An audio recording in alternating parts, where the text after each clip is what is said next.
Starting with number 1, Messerschmitt Bf-109, Germany, 1937. The Bf-109 entered Luftwaffe service in 1937 as Germany's answer to the demand for a fast, heavily armed monoplane fighter capable of dominating the skies over a rearming Europe. Its narrow fuselage and powerful inline engine gave it exceptional speed and climb performance, and it became the backbone of German air power from the Spanish Civil War through the invasions of Poland, France, and the Soviet Union. Yet the very design that made it fast also made it dangerous to its own pilots. Its narrow, closed-set landing gear caused constant ground handling accidents, with thousands of aircraft lost to takeoff and landing crashes rather than enemy fire. Cockpit visibility was poor, especially on the ground, and pilots dreaded the swing that could snap a wheel and cartwheel the aircraft in seconds. In combat, its short-range crippled bomber escort missions during the Battle of Britain, leaving German bombers exposed. Even as later variants added firepower, the airframe was pushed beyond its original limits, making it both one of the most produced and most punishing fighters of the war. Number 2, Supermarine Spitfire, United Kingdom, 1938. The Spitfire arrived in Royal Air Force squadrons in 1938, built around a demand few thought achievable, a fighter fast and agile enough to intercept modern bombers before they reached British cities. Its elliptical wing, though costly and slow to manufacture, gave pilots tight turning ability and became the aircraft's defining signature during the Battle of Britain in 1940. What made the Spitfire genuinely dangerous was not weakness, but its razor-thin performance margins in the hands of inexperienced pilots. Its narrow undercarriage caused frequent takeoff accidents, and in a tight dogfight, an aggressive pull could snap it into a high-speed stall with little warning.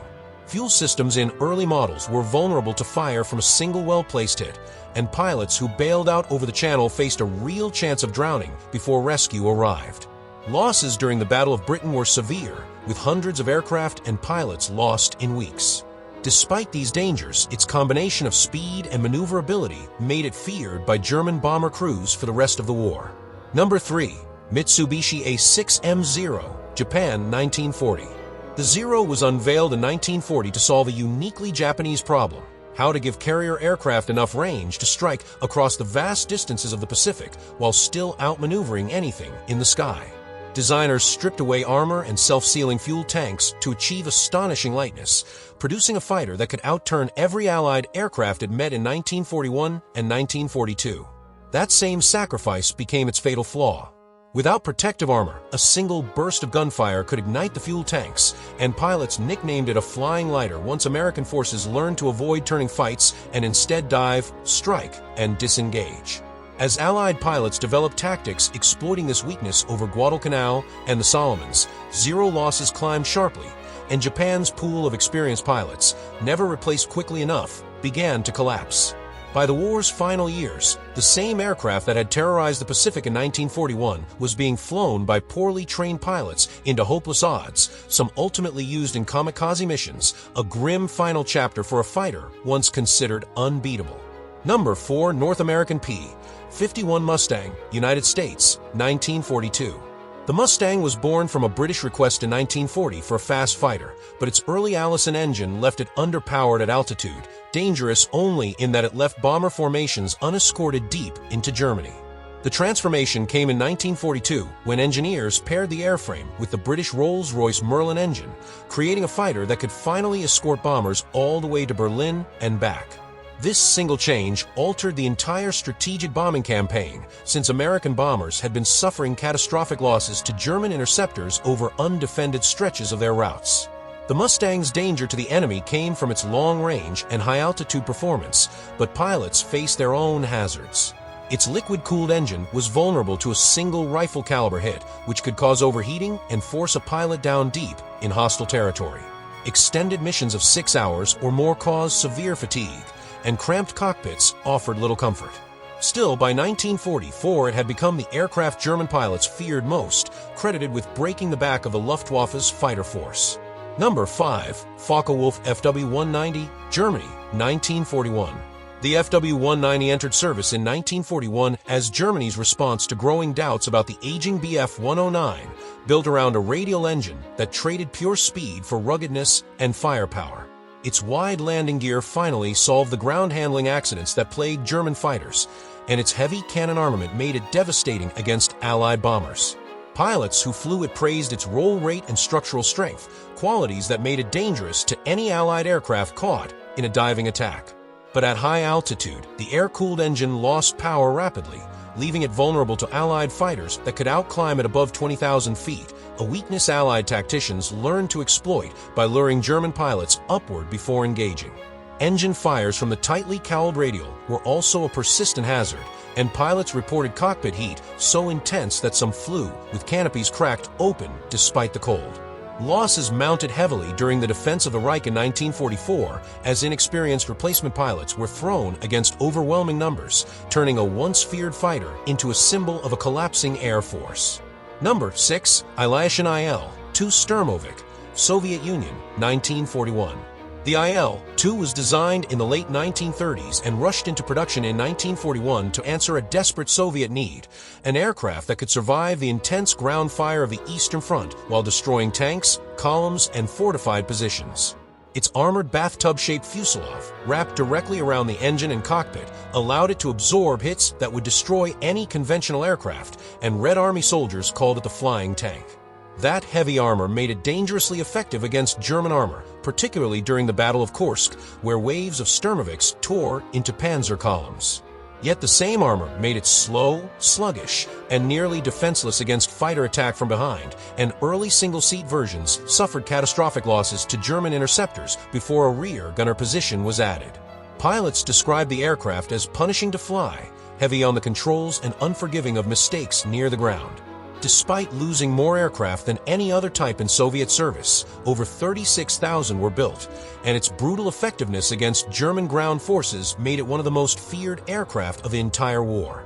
Number 7. Junkers Ju-87 Stuka, Germany, 1937.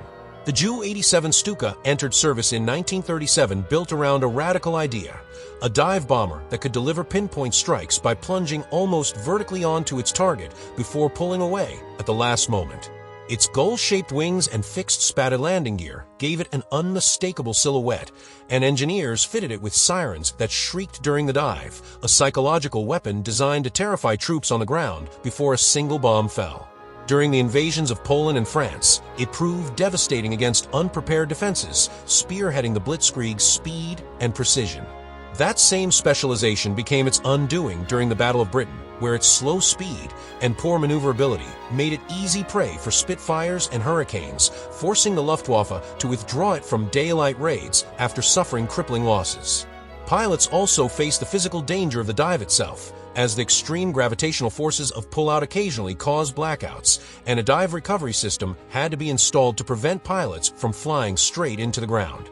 What began as a symbol of German air dominance became a lesson in the limits of specialized aircraft against modern fighter defense. Number 8. Boeing B-17 Flying Fortress, United States, 1938. The B-17 first flew in 1935 and entered squadron service in 1938, designed around the American doctrine that heavily armed, high-flying bombers could defend themselves without fighter escort.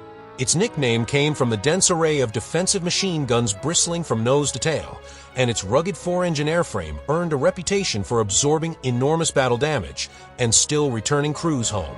That resilience was tested brutally over Germany in 1943, when unescorted daylight raids like the missions to Schweinfurt suffered staggering losses to German fighters, proving that no amount of defensive firepower could fully replace escort protection.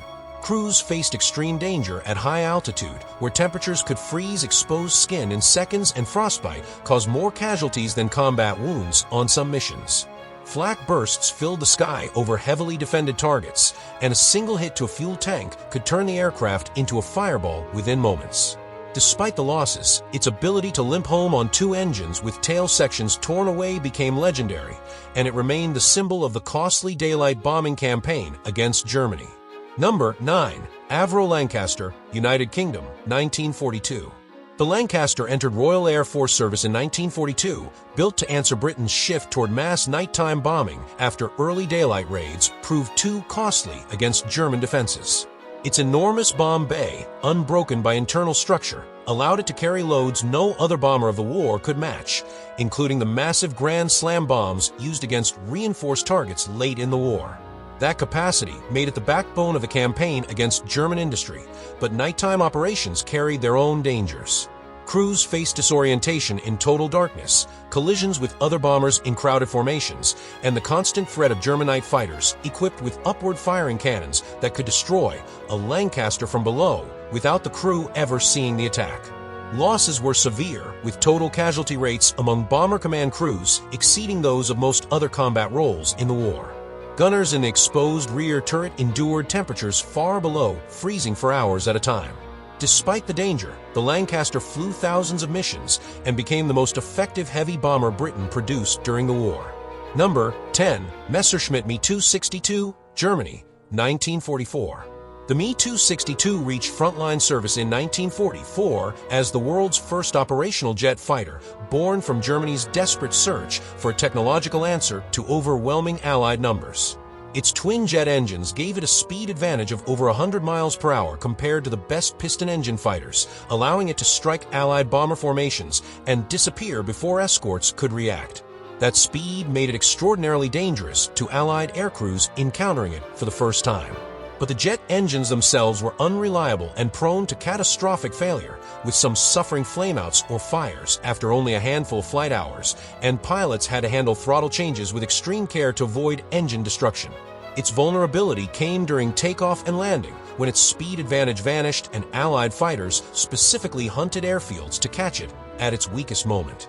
Hitler's insistence on using it as a bomber rather than a pure interceptor delayed its full deployment, and fuel shortages by 1945 grounded many aircraft entirely. Though it arrived too late and in too few numbers to change the war's outcome, it previewed the jet age that would define air combat for decades afterward. Number 11. Grumman F-6F Hellcat, United States, 1943. The Hellcat entered combat in 1943. Designed after American engineers studied a captured Zero and built a fighter specifically engineered to beat it at its own game. Rather than chase the Zero's extreme agility, designers prioritized armor, self-sealing fuel tanks, and a powerful engine, accepting slightly reduced maneuverability in exchange for survivability and raw power. That trade proved decisive during the Marianas Campaign in 1944, when American pilots shot down hundreds of Japanese aircraft in what became known as the Great Marianas Turkey Shoot, a battle so lopsided it exposed how thoroughly Japan's pilot training programs had collapsed.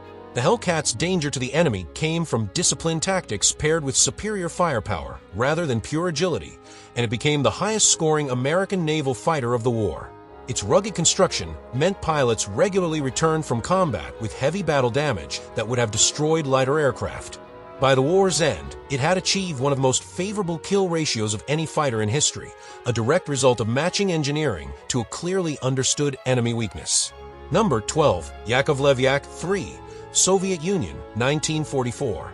The Yak-3 entered frontline service in 1944, the product of relentless Soviet efforts to strip weight from earlier Yakovlev fighters until only the essentials remained. Its small size and light wooden and metal airframe gave it exceptional agility at low altitude, precisely where most air combat on the Eastern Front actually occurred. German pilots who encountered it were warned in official directives to avoid dogfighting it below 16,000 feet, an extraordinary acknowledgement of danger from an enemy air force that had long considered itself superior.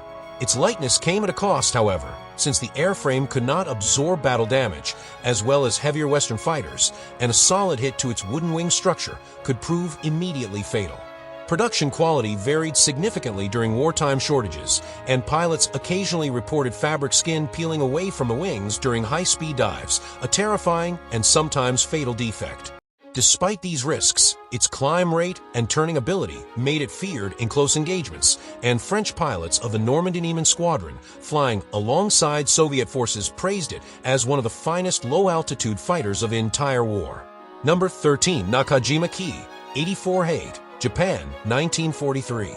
The Ki-84-8 was developed starting in 1943 as Japan's attempt to build a fighter that could finally match American aircraft in speed, firepower, and armor, correcting the fatal weaknesses that had doomed the Zero. Early test results were extraordinary, with the aircraft outperforming contemporary American fighters in speed and climb, while finally offering pilots real armor protection and self-sealing tanks. In the hands of a skilled pilot, it was genuinely dangerous to Allied aircraft over the Philippines and China in 1944.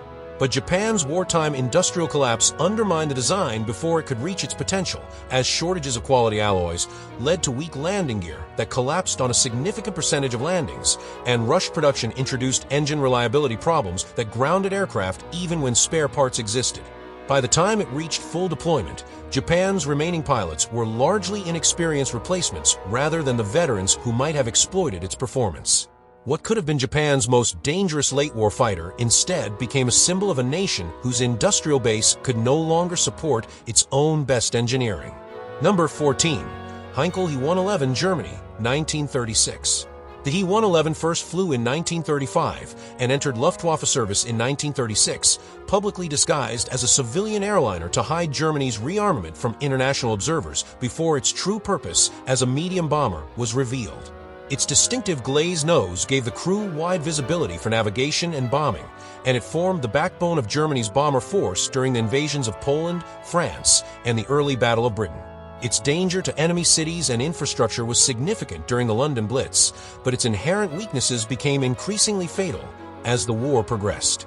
Defensive armament was modest, leaving crews exposed to determined fighter attack, and its unpressurized cabin offered no relief from the extreme cold at altitude, causing crew fatigue and frostbite on long missions. During the Battle of Britain, RAF fighters increasingly picked apart unescorted formations, and losses climbed steeply once fighter escort became unreliable. Later attempts to adapt it for other roles, including glider towing and missile launching, only underscored how outdated its basic airframe had become against increasingly capable Allied defenses. Number 15. Consolidated B-24 Liberator, United States, 1941. The B-24 Liberator entered American service in 1941, built around a high aspect ratio wing design that gave it greater range and payload than the earlier B-17, a critical advantage for the long-distance bombing campaigns across the Pacific and against oil targets in Europe. Its most famous and most dangerous mission came in 1943, when low-altitude raids against the Plosti oil refineries in Romania resulted in catastrophic losses as bombers flew directly into a heavily defended target at treetop height, with dozens of aircraft and crews lost in a single day. The design itself carried inherent risk, since its wing was notoriously vulnerable to battle damage and prone to structural failure if hit near the fuel tanks, earning it a grim reputation among crews as a flying coffin in the worst circumstances. Its narrow fuselage made bailing out difficult in emergency, costing precious seconds that many crews did not have. Despite these dangers, more Liberators were built than any other American aircraft of the war, and its range made possible bombing missions that no other Allied bomber could reach. Number 16. De Havilland Mosquito, United Kingdom, 1941. The Mosquito entered service in 1941, built almost entirely from plywood at a time when Britain's aluminum supplies were desperately needed elsewhere, a wartime necessity that engineers turned into a genuine advantage. Its wooden construction made it lighter and faster than most fighters of the era despite carrying no defensive armament at all, relying entirely on speed to outrun interception. That speed made it dangerously effective at precision strikes deep into occupied Europe, including a famous daylight raid on Gestapo headquarters in Oslo and pinpoint attacks on French prisons to free resistance fighters. Its danger lay in unpredictability, since German defenses struggled to intercept an aircraft that could simply outrun most fighters sent against it. The design was not without risk to its own crews, as its wooden airframe was vulnerable to tropical humidity in some overseas deployments, occasionally causing structural glue failures, and its high landing speed demanded skilled handling. Still, its versatility across bombing, reconnaissance, and night fighter roles made it one of the most feared multi-purpose aircraft of the entire war. Number 17. Petlyakov PE-2, Soviet Union, 1941. The PE-2 entered Soviet service in 1941, originally conceived as a high-altitude interceptor before being hastily redesigned as a dive bomber once the German invasion made fast tactical bombers a more urgent priority. Its twin-engine layout gave it speed comparable to contemporary fighters, allowing it to strike German columns and then escape before enemy aircraft could react, a critical advantage during the desperate defensive battles of 1941 and 1942. Its danger to German forces came from precision strikes against bridges, supply lines, and armored columns, often flown at low altitude directly into concentrated anti-aircraft fire. That low-altitude roll exposed crews to constant danger, and losses to flak were severe throughout the war, with damaged aircraft often unable to maintain altitude on a single engine.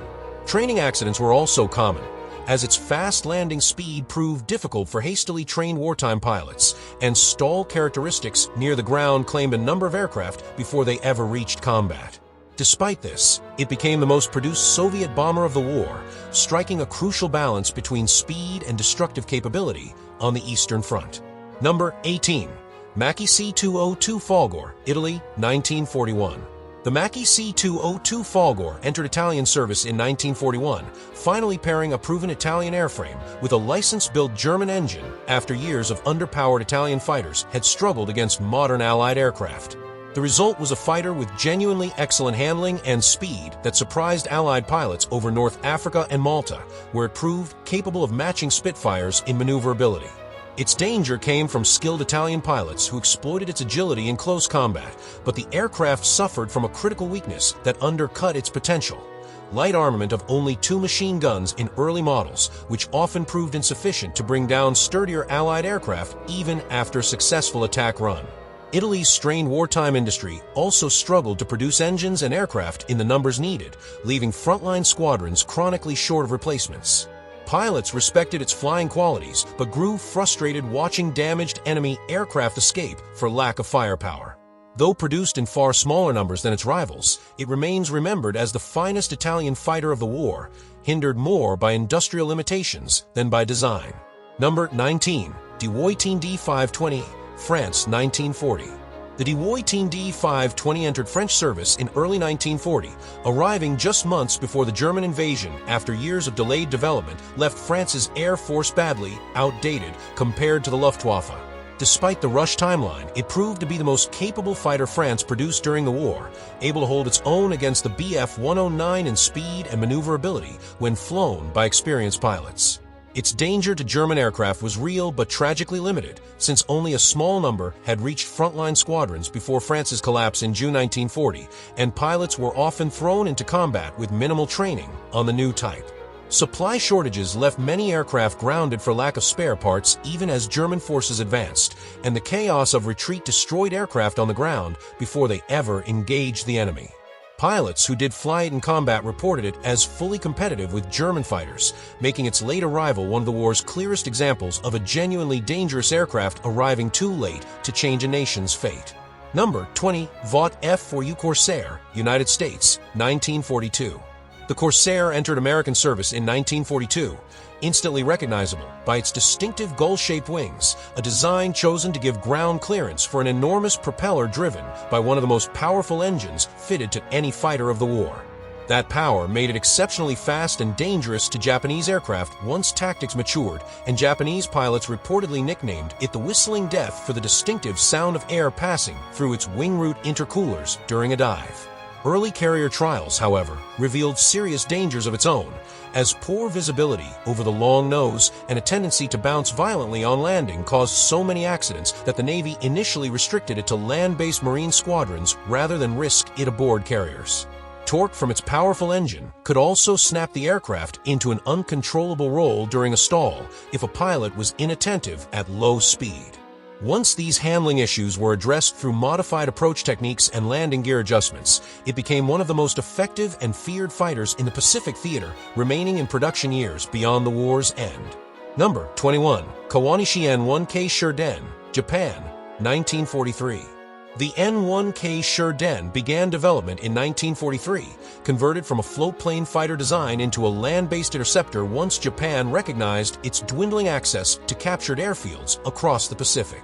Its unusual origin gave it a mid-mounted wing that required unusually tall, complicated landing gear to provide propeller clearance, a compromise that caused persistent mechanical failures throughout its service life. In the hands of veteran pilots, particularly within specialized units built around Japan's most experienced aviators, it proved genuinely dangerous to American fighters, capable of matching Hellcats and even Corsairs in performance. That danger was undermined by chronic unreliability, as its complex hydraulic landing gear frequently malfunctioned, and its powerful but troublesome engines suffered frequent failures due to Japan's declining manufacturing quality late in the war. Maintenance crews struggled constantly to keep aircraft flight-worthy, and combat losses were compounded by aircraft grounded through mechanical failure alone. It represented some of the most advanced fighter engineering Japan produced, arriving too late and in too few reliable numbers to meaningfully affect the war's final outcome. If you enjoyed this video, don't forget to subscribe and hit the like button for more World War II aviation history. Thanks for watching, and we'll see you in the next video. Until then, keep exploring the history behind the world's greatest aircraft.